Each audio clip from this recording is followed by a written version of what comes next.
So the iPhone 17 Pro surprised me in a lot of ways. I mean, spec-wise, it's bigger, heavier, thicker, basically everything under the sun. But I had a rule for myself.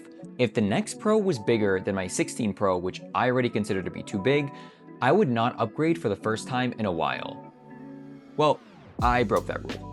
I've had the 17 Pro since launch in this controversial orange, which I think looks pretty sick, and I have some thoughts on it. We'll hit the look and feel, the battery life, the cameras, and some Pro features you might have missed related to the camera, and finally, should you upgrade? First, let's talk about the look. And I know look-wise, this is sort of split right now, but I think this thing looks pretty freaking cool. The last iPhone that gave me a wow factor was probably the iPhone X many moons ago. This one, while it isn't vastly different than the previous iPhones, did take a bit bolder of a look from Apple, and I think it paid out. Now, I think the plateau going on is a bit interesting, and the camera bump extruding from the plateau is a wild thing to have, so I'm not too sure about how I feel about that. And also the glass rectangle on the back, that like two-tone design, I thought I would hate it, but after seeing it in person, I would argue it kind of looks pretty nice. Now, comparing to previous iPhones, Apple basically did a full loop, going from aluminum to stainless to titanium to somehow back to aluminum. My personal ranking is aluminum at the top, then titanium,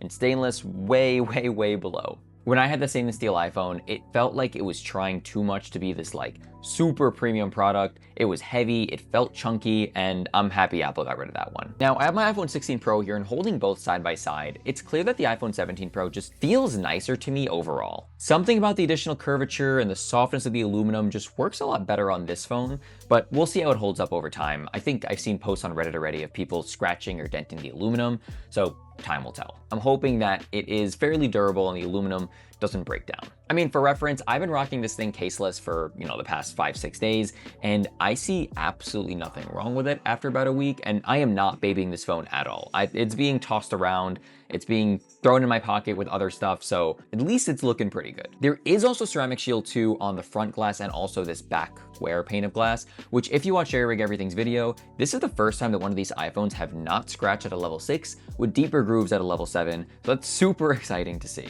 And last piece, Apple bumped up the base storage on this to 256 gigs across the lineup.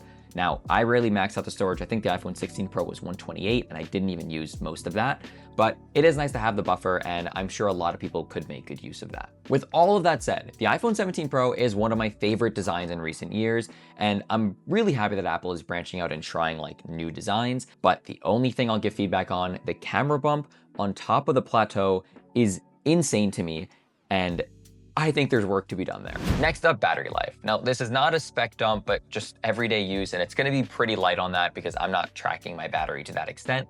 But I basically use my phone for literally everything. Watching videos, FaceTiming way too much, taking photos, shooting videos for this channel and other content, and literally everything else. The one thing I don't do is I'm not a hardcore mobile gamer, but I am a casual Clash Royaler though, so keep that in mind. Even with heavy days, the battery is not nosediving like my iPhone 16 Pro, which loved living under 20% because my charging habits are awful. To be clear, my habits didn't change, but I'm finishing the day with a comfortable buffer now, and I even enabled the 80% limit for the first time because I don't need the extra top end, and I also like leaving my phone plugged in whenever I'm filming. I have not felt battery anxiety that I felt with other phones, and it still has not sporadically died on me like my old iPhones would. So all in all, battery is a huge plus, and I haven't noticed anything that would make me think that the battery life on this phone is not good.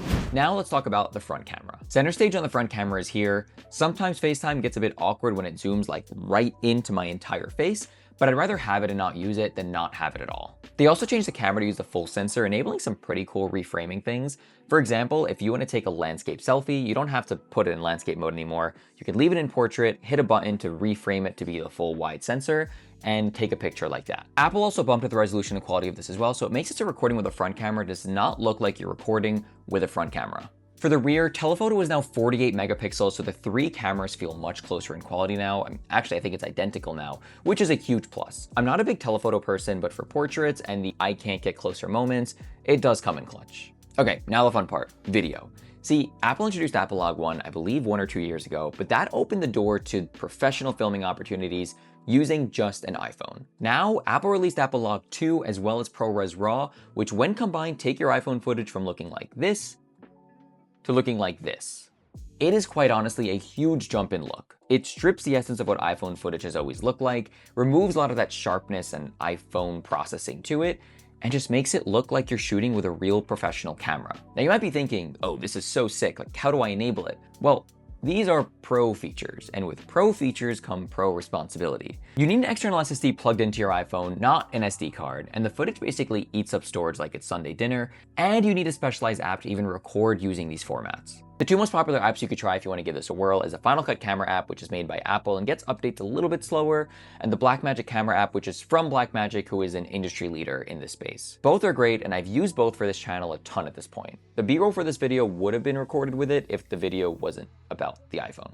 Lastly, should you upgrade? Overall, I think the iPhone 17 Pro is a great phone and probably one of the best phones you can buy. However, while it looks new and fresh, it is still an iPhone at the end of the day, and unless you want the wow factor of the new design or you're a professional who needs the camera upgrades, it technically is not a massive change. Regardless, I still recommend it though. I think there's tons of quality of life things here that a lot of people would enjoy, like the battery life, the new design, the front camera.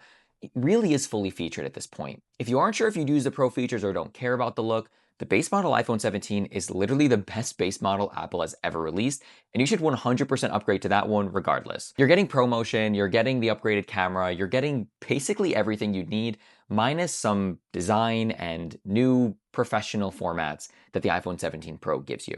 Anyway, that's all I got for today. I'll continue to update my review on the iPhone 17 Pro as we go, but ultimately, I really do like this phone, and I think this is genuinely the best iPhone Apple has ever made, which is basically the same thing they say every single year. Thanks so much for watching, and I'll catch you guys in the next one. Peace.